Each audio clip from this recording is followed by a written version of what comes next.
এর যেগুলো পারমিশন দরকার হয়, এনওসি দরকার হয়, অ্যাপ্রুভাল দরকার হয়, সমস্ত কিছু গ্রহণ করা সত্ত্বেও বেলা এই প্রতিষ্ঠানের এগেনস্টে একটা রিট পিটিশন দায়ের করে এই মর্মে যে আশিয়ান সিটি এই পরিবেশ ভারসাম্যতা নষ্ট করছে এবং গভর্নমেন্ট যে আদেশগুলো দিয়েছে সে আদেশগুলো অবৈধভাবে দিয়েছে।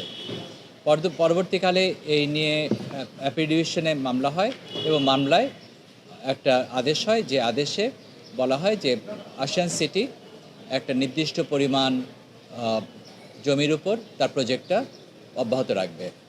সেটাকে চ্যালেঞ্জ করে একটা রিভিউ পিটিশন ফাইল করে বেলা এবং সাথে সাথে সরকারও ফাইল করে এবং এবং এখানে যে বক্তব্য ছিল বেলা এবং বাংলাদেশ সরকার যে রিভিউ পিটিশন ফাইল করেছিল যে এই ইতিপূর্বে মহামান্য অ্যাপিল ডিভিশন যে আদেশ দিয়েছিল সেই আদেশটি সঠিক ছিল না।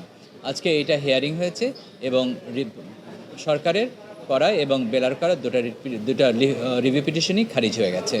অর্থাৎ আশিয়ান সিটি এখন এই যে তাদের যে আবাসন প্রকল্প সেটা চালিয়ে যেতে পারবে। আর আমাদের বক্তব্য ছিল যে একই জায়গায় বিভিন্ন রকমের ডেভেলপমেন্ট প্রজেক্ট আছে, বসুন্ধরা আছে, যমুনা আছে, স্বদেশ আছে, ন্যাপচুন আছে এবং অন্যান্য আরও অনেক প্রতিষ্ঠান আছে। সেগুলোর বেলা কিছু বলে না, অথচ খুবই অল্প সংখ্যক জমির উপর ভিত্তি করে আবাসন সিটি যেটা আশিয়ান সিটি করছে সেটার উপরেই তারা বিভিন্ন ধরনের মামলা মোকদ্দমা করছে, যেটা আমরা বলেছি যেটা আইনত গ্রাহ্য নয় এবং সমস্ত কিছু বিবেচনা করে মহামান্য আপিল বিভাগ এই রিভিশন খারিজ করে দিয়েছে।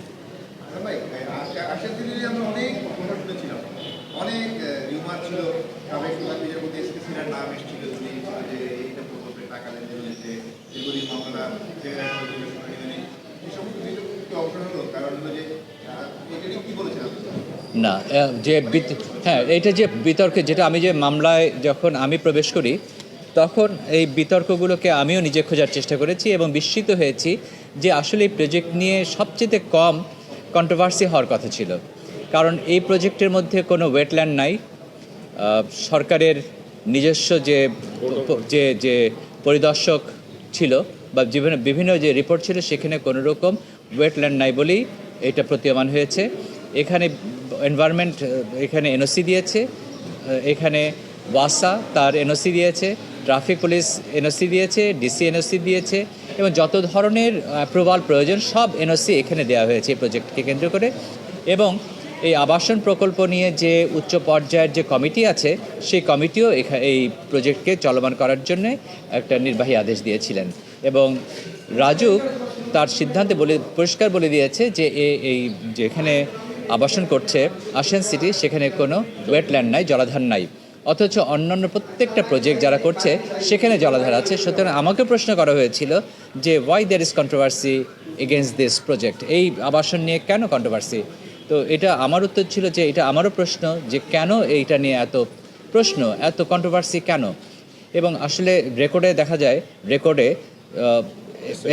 এবং যে খতিয়ানগুলো আছে সেই খতিয়ানগুলো থেকে সম্পূর্ণভাবে প্রতীয়মান হয় যে এখানে কোনো জলাধার নাই, এখানে কন্ট্রোভার্সির মধ্যে কোনো ঘটনা ঘটেনি। এখানে আপনি প্রাক্তন বিচারপতি সম্পর্কে যেগুলো বললেন সেগুলো আসলে যুক্তিসঙ্গত কোনো এবং এই ধরনের কোনো কিছু নাই যাতে করে কোনো রকম প্রতিক্রিয়া বা কোনো রকম কন্ট্রোভার্সি হতে পারে, সমালোচনা হতে পারে। না, প্রজাপতি কিছু বলেননি, যে বলেছেন যে এই রিভিউটার যে খারিজ হয়েছে সে ব্যাপারে বলেছেন। এখন সুতরাং এটার উপর চলবে, প্রজেক্টটা চলবে, প্রজেক্ট চলতে তার কোনো বাধা নেই। না, এখানে বসুন্ধরার সাথে দ্বন্দ্ব না, এটা this is not the controversy in issue in this proceeding. সুতরাং এই নিয়ে কোনো বক্তব্য নেই এবং এই ব্যাপারে আমার কোনো কিছু জানা নেই।